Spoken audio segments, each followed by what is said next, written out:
A single sheet of mulberry paper, one brush, one stone of black ink freshly ground that smells faintly of pine soot and glue. The hand that lifts the brush belongs to a Zen monk in his 59th year.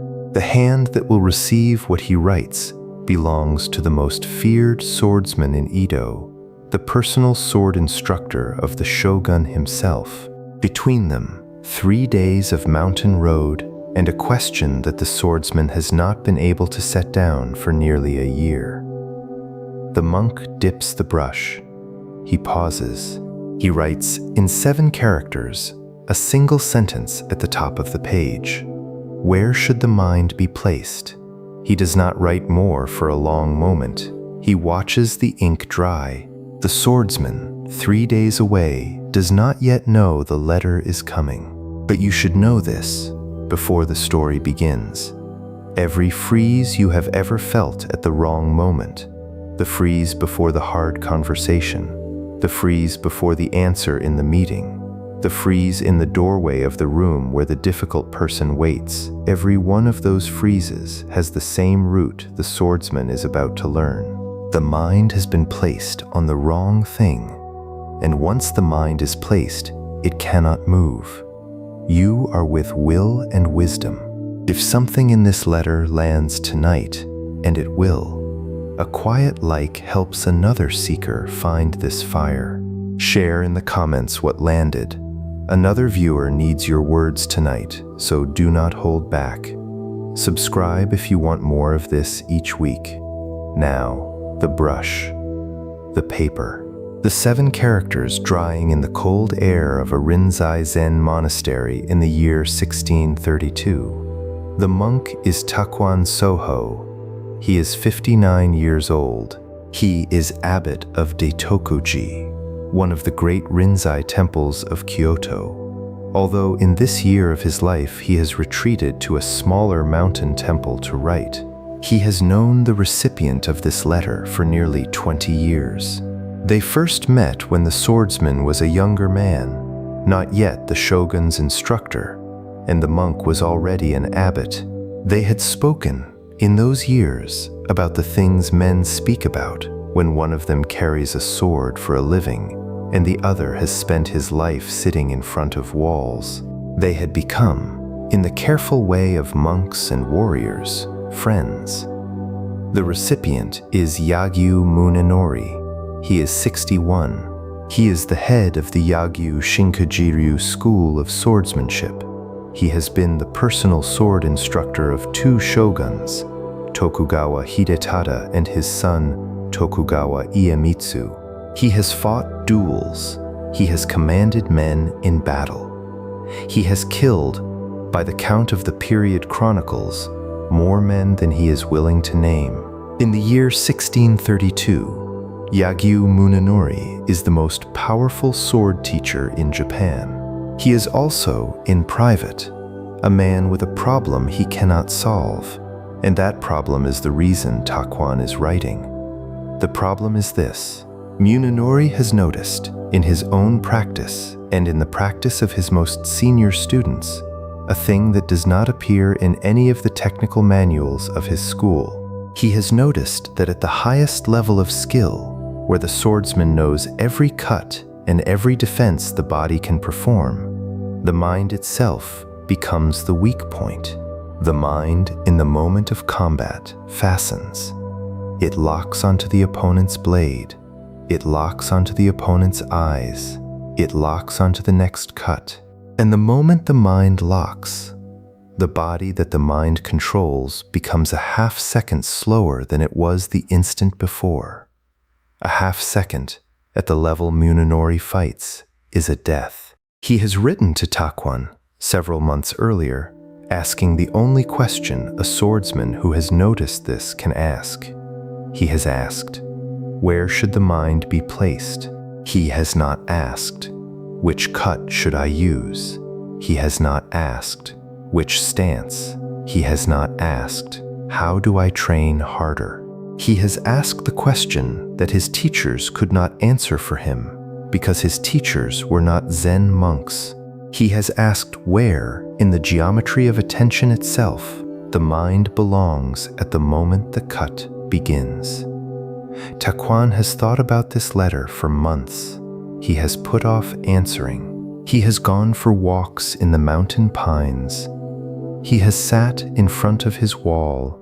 He has spoken about the question with no one, because the question deserves no preliminary conversation. He has, in the way of a man who has known the work of attention for 40 years, waited until the answer arrived. The answer arrived this morning.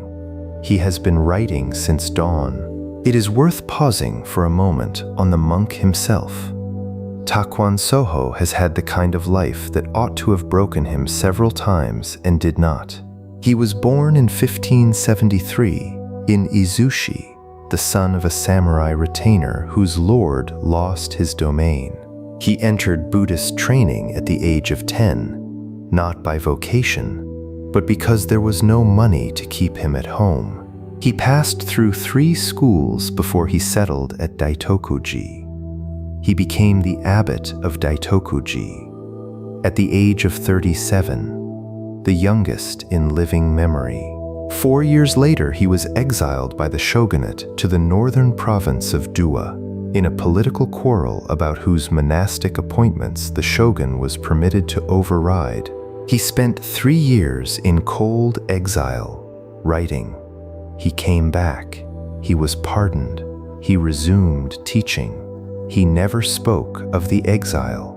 He has, by this winter morning in 1632, the kind of stillness that only a man who has been broken by the world and chose not to stay broken can carry. It is this stillness, more than any teaching, that Yagyu Munenori has always come to him for. The two of them, monk and swordsman, are different versions of the same kind of man. Both have lived under shoguns. Both have been close to power. Both have learned, in the privacy of their own hours, that being close to power is a kind of duel that the body cannot fight. The mind, in the presence of power, fastens. The mind locks onto the eyes of the man who can ruin you. And once the mind locks, you are not in the room. You are watching the room from inside a small, fastened space behind your own face. Takuan knows this. He has felt it in the shogun's chambers, in his own years of summons to Edo. He has watched what it does to better men than himself. And when Munenori's letter arrived, he understood that his swordsman friend was not asking only about the dueling hall. He was asking about Edo Castle. He was asking about the audience chamber. He was asking about every room in his life where the mind had fastened on the most powerful object in the room, and had thereby vacated the body that would otherwise have answered. This is why Takuan is writing as carefully as he is. The letter has to work in the dueling hall where it will save the swordsman's life. It also has to work in the audience chamber where it will save the swordsman's freedom.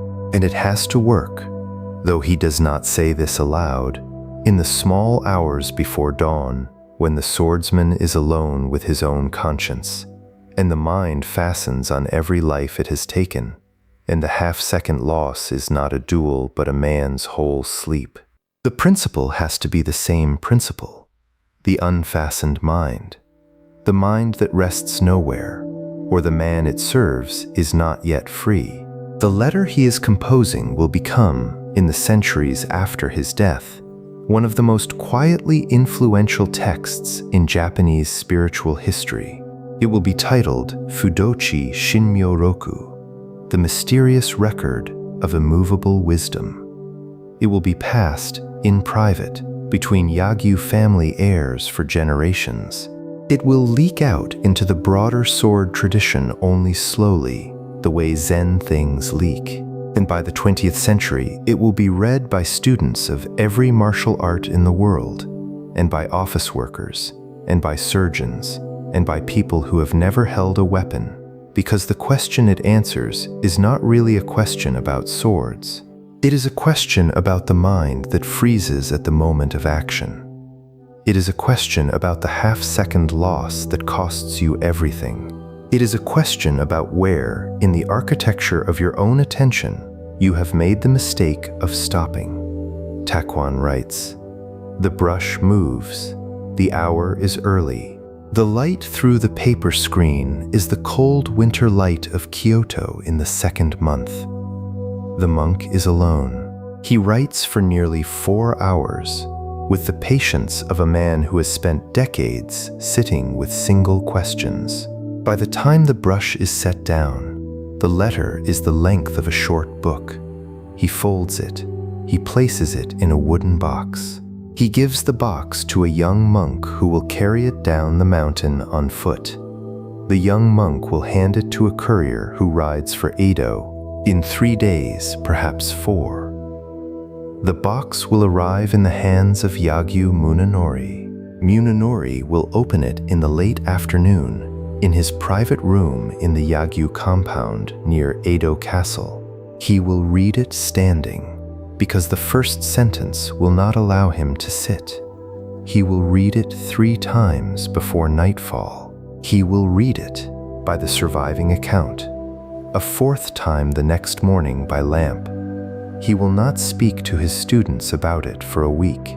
He will in that week walk in the garden and stand by the stones and watch carp under ice and not draw his sword once. When he returns to teaching, his students will notice, without being told, that something in their master has shifted. The cuts are the same cuts.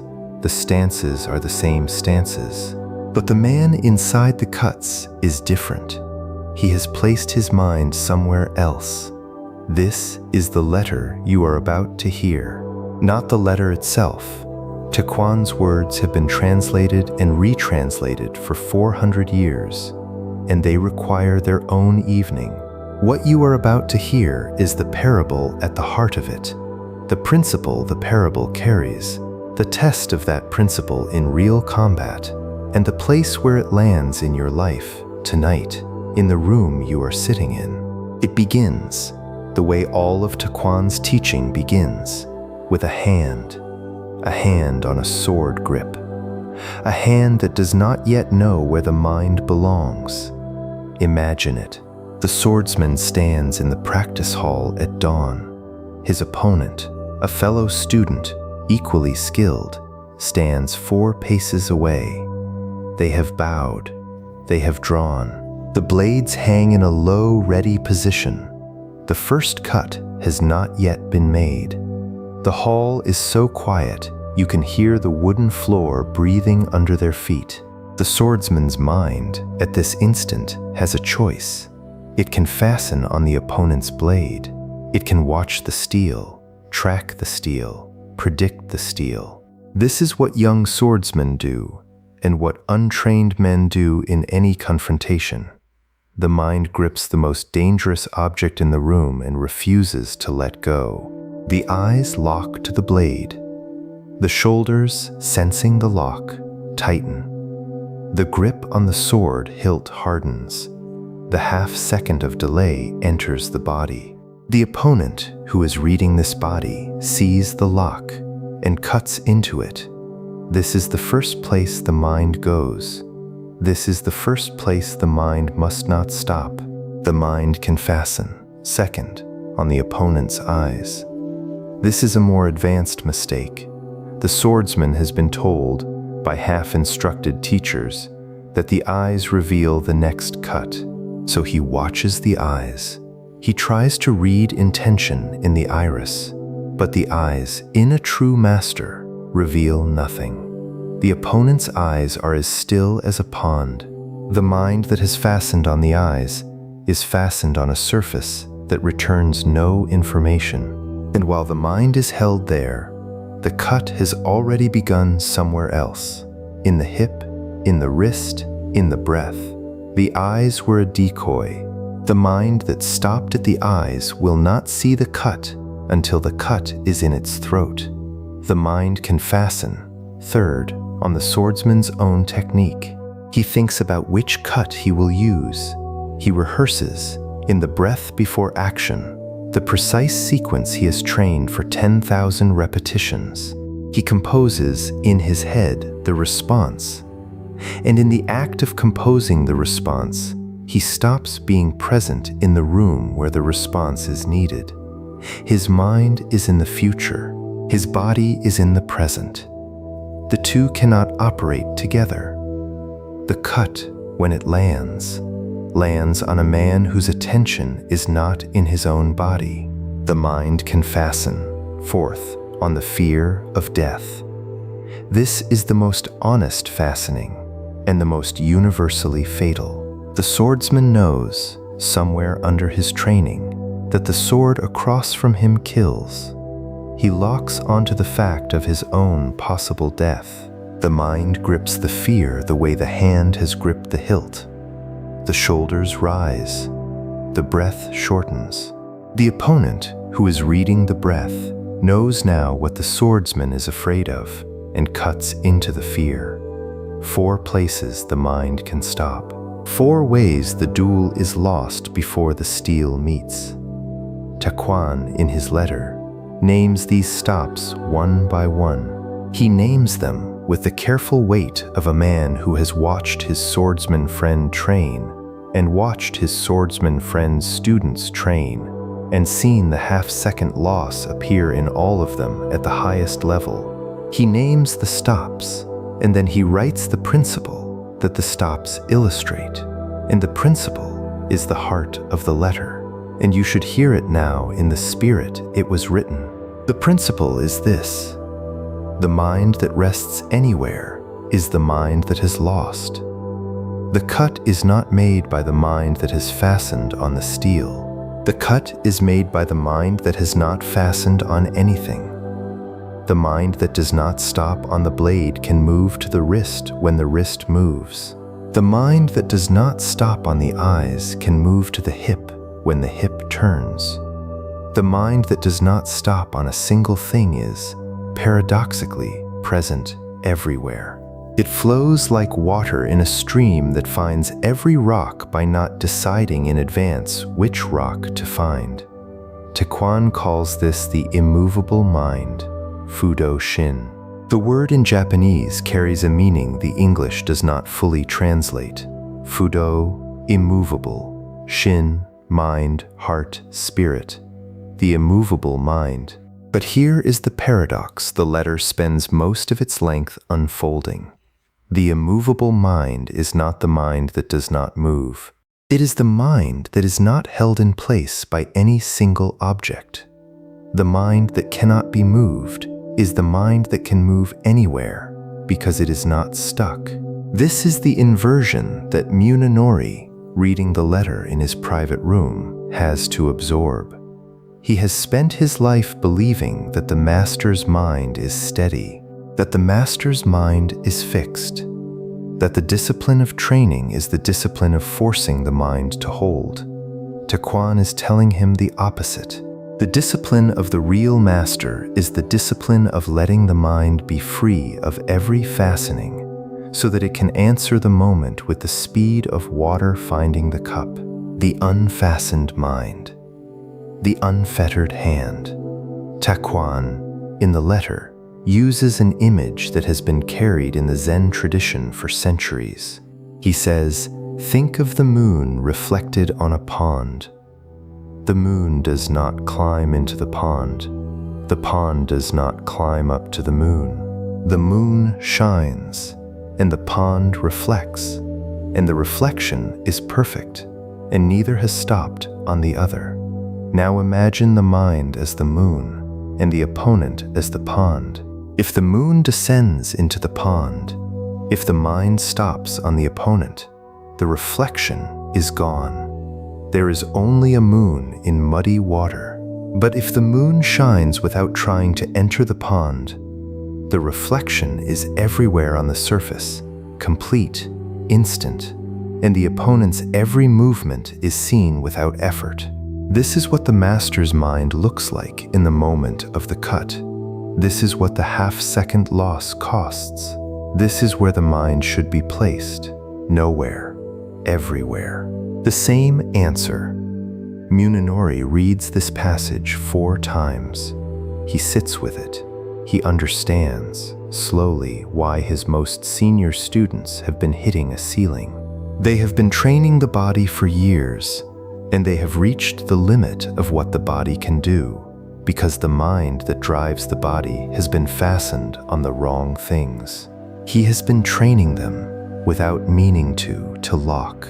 He has been giving them 1,000 cuts to memorize, and the act of memorizing the cuts has fastened their minds on the catalog of cuts they own, and the fastening has cost them the half-second that mattered. He has been teaching the very disease the letter is now naming. He puts the letter down. He goes to the garden. He stands by the stone basin where carp move under the ice. The carp do not stop on any rock in the basin. They do not stop on the surface above. They move because they are not held. The pond moves because the pond does not own its own water. A week later, Munenori returns to the training hall. He says nothing to his students about the letter. He simply changes how he watches them. Where before he would correct a student's grip or stance or cut, now he watches for the moment the student's mind locks. He watches for the lock in the eyes, in the shoulders, in the breath. When he sees it, he does not name it. He simply asks, in a quiet voice, the question Takuan put at the top of the page. Where is your mind?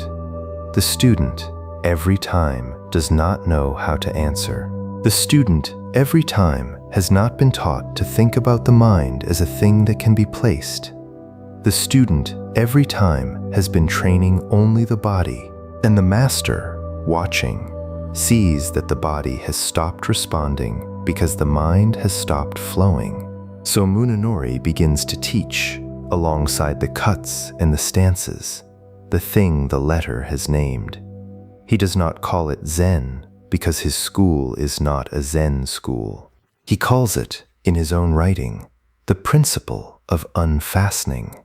He writes about it in his treatise Heiho Kadensho, completed that same year, and the Heiho Kadensho will preserve, in coded form, the lesson of Takuan's letter, in the language of a swordsman who has finally understood why his senior students could not become masters until the mind was freed.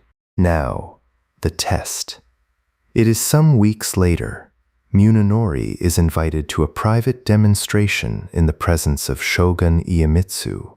He is to spar with a senior student, a man of high rank, a swordsman who has trained at the Yagyu Hall for 15 years, who has won every match against every opponent inside the hall except Munenori himself. The student is honored.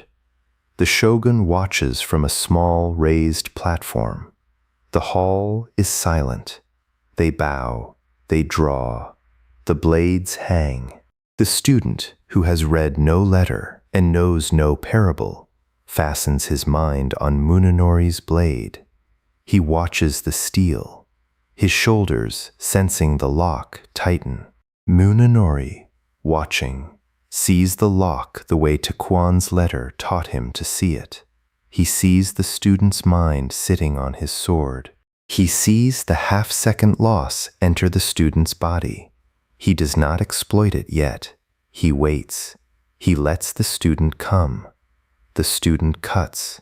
It is a cut Munenori has seen him perform 10,000 times. A clean diagonal from the upper right, the school's first cut, the cut every student learns in his first year and refines for the rest of his life. It is on its own a beautiful cut. It does not arrive. Munenori has moved before the cut began, not because he saw the cut, because his mind was not stopped anywhere. Not on the blade, not on the eyes, not on the next move he had planned. His mind was nowhere, and therefore everywhere. And the moment the student's hip began the small preparatory motion that always precedes the diagonal cut, Munenori's body had already answered. The answer is a step to the inside line. The student's blade passes through air where the master used to be. Munenori's own blade rests, before the student understands what has happened, at the side of the student's neck. It is taken by the count of the witnesses, less than a second. Less than the half-second the student lost when his mind first fastened on Munenori's steel. The shogun on the platform says nothing. The student lowers his sword. They bow. The demonstration ends. The witnesses that afternoon are 5 men.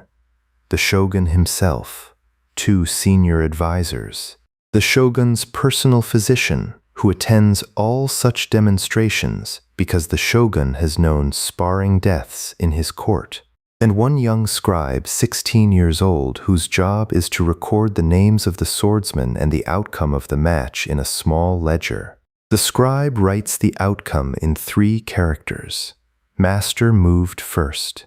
He does not understand at 16 what he has just written. 40 years later, as an old man retired from court, he will tell a grandson that the strangest thing he ever saw was a duel in which the master moved before the student had moved, and the master was not the one who had attacked, and the master was not the one who had even raised his sword, and the master was somehow already where the student's blade was going to be. The grandson will write it down. The grandson's note will end up in a minor branch of the Tokugawa household papers. And that note, recovered centuries later by historians, is one of the small confirmations that what happened in that hall happened the way the Yagyu family record says it happened. The student, the one who was beaten, will tell the story differently for the rest of his life. He will say, when his own students ask him what it was like to fight the master, that he never saw the cut coming. That is not quite true. He saw it. He saw it the way a man sees the wall of a wave that is already on him. The wave was not the cut. The wave was the master's presence. The presence of a man whose mind had not stopped anywhere in the room. The student had been fighting an opponent. The master had been fighting nothing. The man who fights nothing is impossible to fight. Later, the shogun asks Munenori how it was done. Munenori answers with the line that becomes part of the Yagyu family record. He says, "The mind that rests nowhere can move anywhere." He does not name Takuan. He does not name the letter. He gives the principle in 1 sentence and lets the shogun do with it what the shogun will. The shogun is a thoughtful man. He sits with the line for the rest of the evening. He will, in the years that follow, refer back to it in his private correspondence, the line about the mind that rests nowhere. He will pass it to his own son. The line will become a thread in the way the Tokugawa shogunate thinks about decision and about pressure for the next 2 centuries. But it began, that line, with a letter. A monk in his 59th year, a sheet of mulberry paper, 7 characters at the top of the page. Where should the mind be placed? You. Listen to this. You are not a swordsman. You will not, in your life, stand in a hall at dawn with a blade across from you. The half-second loss that costs Yagyu Munenori a duel will not, in your week, cost you your life. But the same half-second loss, in another form, will cost you almost everything else that matters. It will cost you the answer in the meeting, the one you knew was the right answer, the one your mind locked away from while you watched the senior person's face and tried to read it. It will cost you the sentence in the hard conversation with the person you love, the sentence you had ready, the sentence your mind abandoned the instant you fastened on the fear of how it would be received. It will cost you the move in your work that you saw clearly at 3 in the morning and could not make at 3 in the afternoon because your mind had stopped on what the others would say. It will cost you the gesture of kindness at the funeral that you almost made and did not, because the mind fastened on the awkwardness and the body, ruled by the fastened mind, did not move. These are your half-second losses. They accumulate. They are the losses Takuan was writing to prevent, in a language so general that it could find you 400 years later in a room you sit in tonight. The principle is the same. The mind that has stopped on a single thing cannot answer the room you are actually in. The mind that has fastened on the fear cannot move into the answer. The mind that has fastened on the result cannot move into the act. The mind that has fastened on what the other person thinks of you cannot move into the truth of what needs to be said. The unfastened mind, the unfettered hand. This is the discipline, and it is harder than any cut you have ever trained. It is the discipline of not stopping. It is the discipline of noticing in real time that your mind has fastened, and gently, without violence, unfastening it. It is the discipline of placing the mind nowhere, so that it can be present everywhere the moment is asking for. Takuan does not give Munenori a technique for this.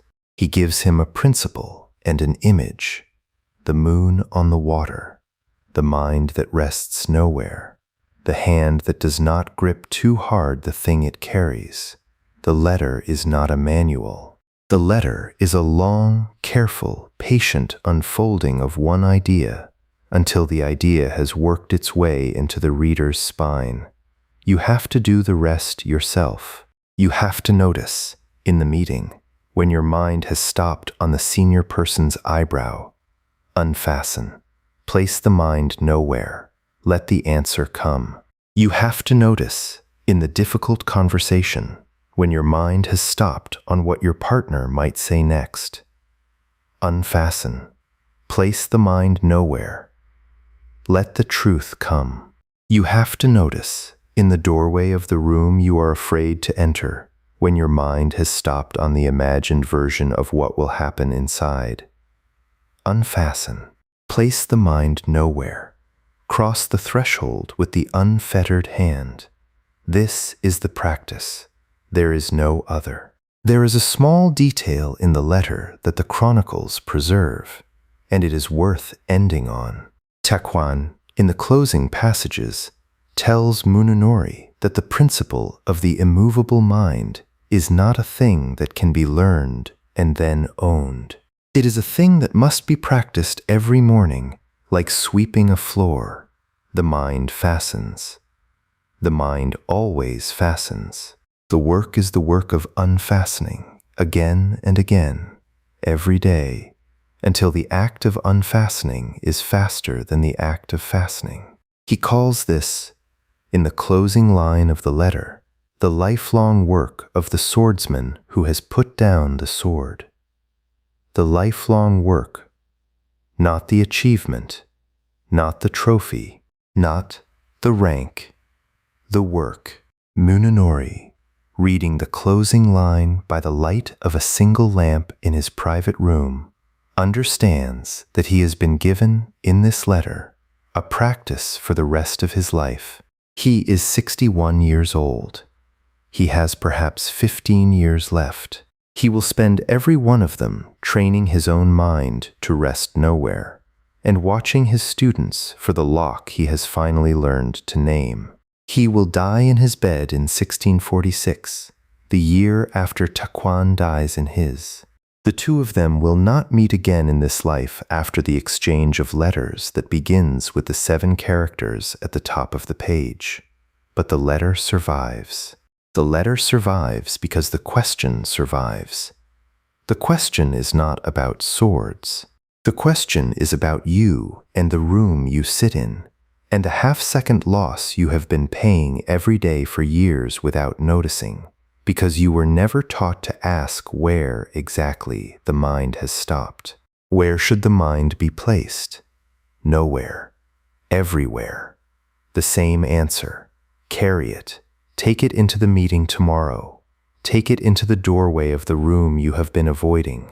Take it into the sentence you have not been able to say. Notice, When you arrive at the threshold where the mind has fastened, unfasten it. Place it nowhere. Let the body, your body, the one trained by every honest year you have spent on your craft, answer in the half-second the locked mind would have squandered. This is the doctrine of the immovable mind in a single practice.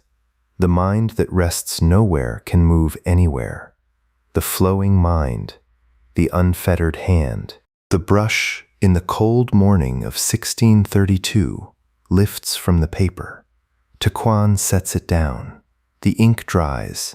The young monk takes the wooden box and begins the walk down the mountain. The letter, the parable, the principle, the practice. All of them begin their 400-year journey toward the room you sit in tonight. You have received the letter now. The hand is yours. The grip is yours. The choice of where to place the mind is and has always been yours. Place it nowhere. Let it move anywhere. Begin tomorrow.